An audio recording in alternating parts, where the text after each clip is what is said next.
जय Hind. I am Jairam Kumar और आप देख रहे हैं विजन एकेडमी खवासपुर। मेरे प्यारे बच्चों, बोलू इस वीडियो में हम लोग बात करने वाले हैं प्रश्नावली 8.3 जो न्यू एनसीईआरटी के हिसाब से है। पुरानी एनसीईआरटी के हिसाब से ये 8.4 का ये टॉपिक है, ठीक है। और ये हमारा विषय है गणित और ये कक्षा आपकी कितनी है 10, ठीक है। यहाँ पे लिखा हुआ है न्यू एनसीईआरटी के हिसाब से। इस 8.3 का हमने उठाया है इस वीडियो में हम लोग कितना, ये दूसरा प्रश्न। कितना प्रश्न मेरे प्यारे बच्चों उठाया है? दूसरा।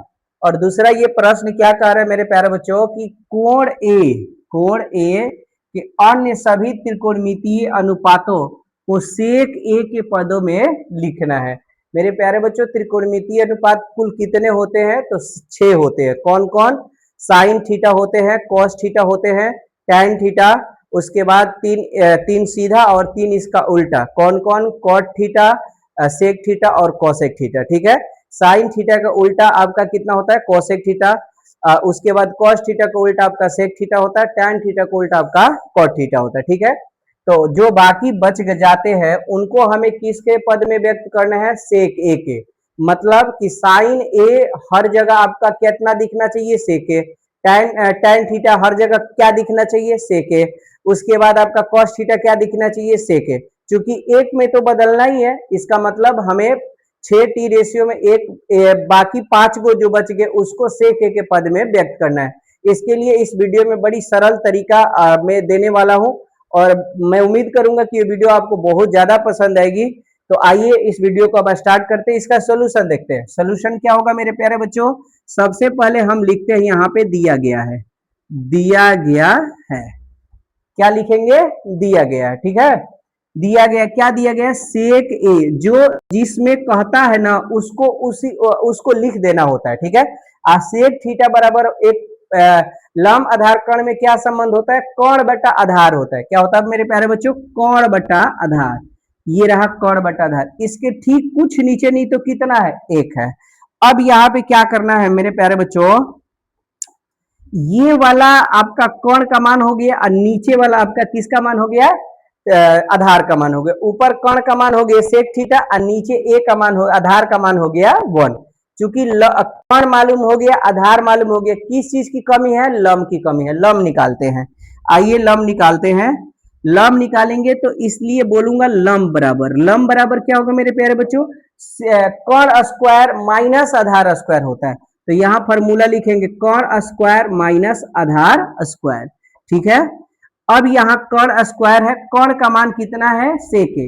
इसके जगह पे रखेंगे तो सेक स्क्वायर ए माइनस आधार कितना है? 1 का स्क्वायर करेंगे तो कितना आएगा? 1। इस तरह से यहाँ पे इसका निकालिए। यानी अब हमारे पास कर्ण का मान भी है, आधार का मान भी है और लंब के मान भी है। और बारी बारी से साइन का, कॉस का, टैन का, कॉट का और कोसे का मान हम दे देते हैं। आइए देखते हैं। चलिए उसमें से पहला प्रश्न हम लोग का उठाते हैं साइन ए का। ये रहा मेरा साइन ए। साइन ए बराबर होता है लंब बटा कर्ण। साइन ए बराबर कितना होता है? लंब बटा कर्ण। आइए लंब बराबर कितना मेरे प्यारे बच्चों? रूट अंडर है सेक स्क्वायर ए माइनस 1 आधार, सॉरी कर्ण कितना है? सेक ए। चलिए साइन ए बराबर हो गया सेक के पद में रूट अंडर सेक स्क्वायर ए माइनस 1 बटा सेक ए। चलिए इसका उल्टा कितना होता है मेरे प्यारे बच्चों? कोसेक ए बराबर कितना होता है मेरे प्यारे बच्चों? आधार कर्ण बटा लंब। कर्ण का मान मालूम है सेक ए, लंब कितना निकाल के लेके आए थे मेरे प्यारे बच्चों? इतना, रूट अंडर सेक स्क्वायर ए माइनस 1। 2 का निकाल दिए, अभी 3 और बाकी है। आइए 3 का जवाब देते हैं। कॉस ए बराबर क्या होता है? आधार बटा कर्ण होता है। आधार कितना है? 1। कर्ण कितना है? सेक ए। यहाँ पे लिख दिया, देख लीजिए, ठीक है। कॉस ए बराबर हो गया आधार बटा कर्ण 1 बाई सेक ए। चलिए चौथा की अगर बात करूंगा तो सेक ए के पद में सेक ए के पद में तो सेक ए है ही, तो इसको आप बदलने से कोई फायदा है नहीं है। ये इसको हम बदल भी नहीं सकते हैं। चलिए पांचवा की बात करते हैं। टैन थीटा मतलब ए यहाँ पे लेके आना है, तो इसका मतलब होता है लंब बटा आधार। लंब बटा कितना होता है? आधार। लंब कितना है? रूट अंडर सेक स्क्वायर ए माइनस वन। आधार कितना है मेरे प्यारे बच्चों? एक। यहाँ पे रख दे, ये इसका आंसर हो गया, देख लीजिए। और छठा जो इसका होगा cot, cot a, cot a. Cot a बराबर होता है आधार बटा लंब। आधार बटा कितना? लंब। आधार कितना है मेरे प्यारे बच्चों? वन। वन यहाँ पे लिख दिया। और लंब कितना निकाल के लेके आए थे? रूट अंडर सेक स्क्वायर ए माइनस वन। और ये फाइनल आंसर आपका इस वीडियो में हो गया। तो मेरे प्यारे बच्चों आपने देख लिया बड़ी सटीक तरीके से।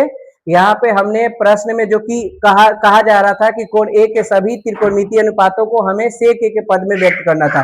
जैसा कि यहाँ पे बारी बारी से आपको मैं सारी चीजें व्यक्तिगत तौर पे बढ़िया ढंग से मैं आराम एकदम स्टेप बाय स्टेप तरीके से हमने करके निकाल के दे दिया हूँ। ठीक है, चलिए देख लीजिए एक बार अच्छे से।